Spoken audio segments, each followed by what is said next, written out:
Hello everyone, my name is Tiwari. Welcome to day one of our 12 days of yoga challenge. And day one is all about yoga philosophy. And so I'm going to start by reading a little snippet from The Science of Being and the Art of Living, which is by Maharishi Mahesh yogi, and I'm going straight into it at chapter 4.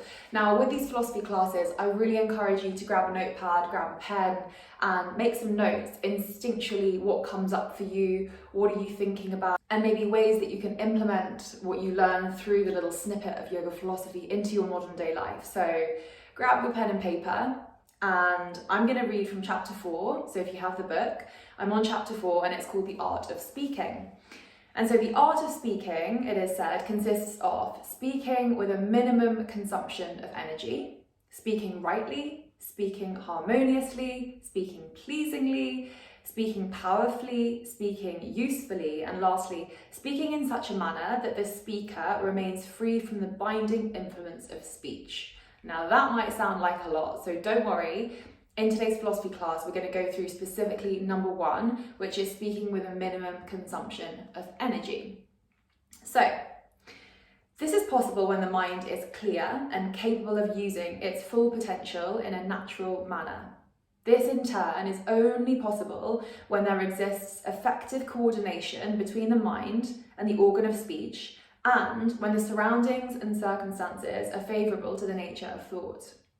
When thinking is clear and powerful, the thought flows into easy and natural speech without meeting any resistance. If, on the other hand, a thought is weak, it needs more energy to reinforce it and transform it into speech. Clarity of mind obviously results in clear and precise thinking, which in turn results in clarity and precision of speech. Such speech not only consumes far less energy, but also creates a good impression and achieves the purpose of the speaker. Vague and lengthy speaking, on the other hand, is exhausting and extremely irritating to both speaker and atmosphere. Coordination between the mind and the organ of speech requires a clear and powerful mind and a strong nervous system functioning normally and capable of bringing the full potential of the mind to bear upon the external world. When discussing mind and the art of being, and the nervous system and the art of being, we have seen how this can be achieved. So I'm going to stop there. There is a little more I'm going to read, but I want to stop there, and I want you to think about moments in your life, situations, circumstances when you're with a certain group of people, whether it's friends or family or colleagues, or when do you feel like when you are speaking, it flows really evenly, it's very easy, it's very natural? And maybe just jot that down. And then conversely, when do you feel that you're kind of stuttering your words, or you're finding it difficult to convey how you feel and you can't kind of fully express yourself? Or alternatively, you kind of go into a state of rambling, which a lot of us do when we're a bit nervous, right? We kind of keep talking and we're not as succinct as we could be. So just make a few notes and just notice what kind of first comes to your mind. I'm going to talk a little bit more now and read more around the influence of the surroundings. So it says that this is also a vital factor, and if the surroundings and circumstances are not favourable to the nature of the thought, considerable effort will be needed to put the thought into speech, and still a greater effort will be needed to prevent the thought from bursting out as a speech. If, however, surroundings and circumstances are conducive to the thought, the process of transferring the thought into speech brings with it a resurgence of life energy, joyfulness, and creative intelligence, and becomes a means of gaining energy instead of consuming it. Therefore, the art of speaking with a minimum consumption of energy lies in giving expression to thoughts which are in harmony with the surroundings and circumstances. And then it talks through a practical formula, which is speak according to the moment, speak in accordance with the surroundings, the level of conscious receptivity of your surroundings, speak in accordance with your own circumstances, and then lastly, do not speak impulsively. And if the surroundings and circumstances do not at the outset seem to accord with a particular thought, which, side note, you'll know from your gut instinct, so tuning into that kind of inner instinct, the art of speech in using such words as will first suit the surroundings and circumstances, and will then gradually express your purpose. In this manner, without using much extra energy, speech may be able to achieve its purpose in a graceful manner. Such a matter of speech, however, cannot possibly be cultivated on an intellectual basis. If one strains to adjust one's manner of speaking, weighing all one's words, one will be under constant inner strain and will appear unnatural. And I think we can all kind of think of moments in our lives where we've been in awkward situations, or the surrounding has made us feel a particular way, and that's altered. I really like how it says here, transferring thought into speech. And we've seen how that can be altered depending on who we're around and what the circumstance is.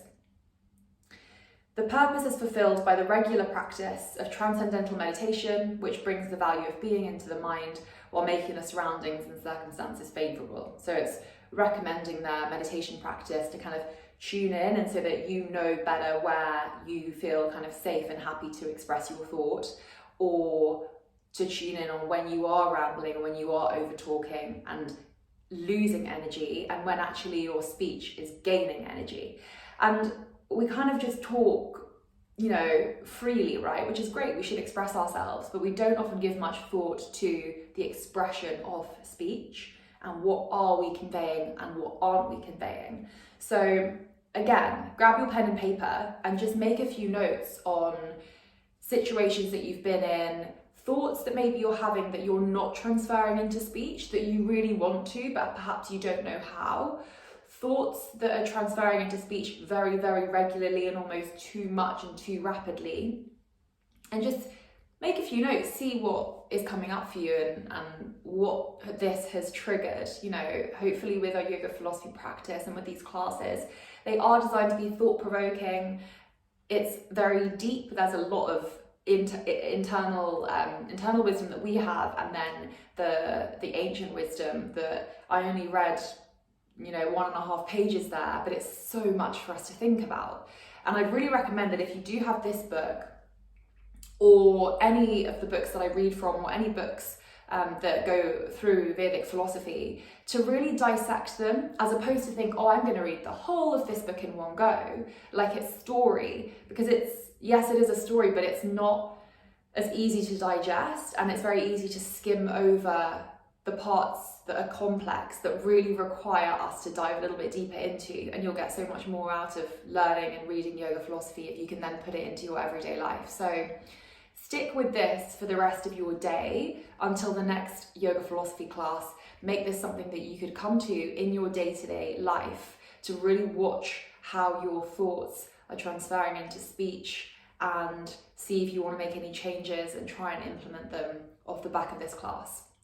Thank you so much for listening. I really hope you enjoyed it, and I will see you for day 2 tomorrow.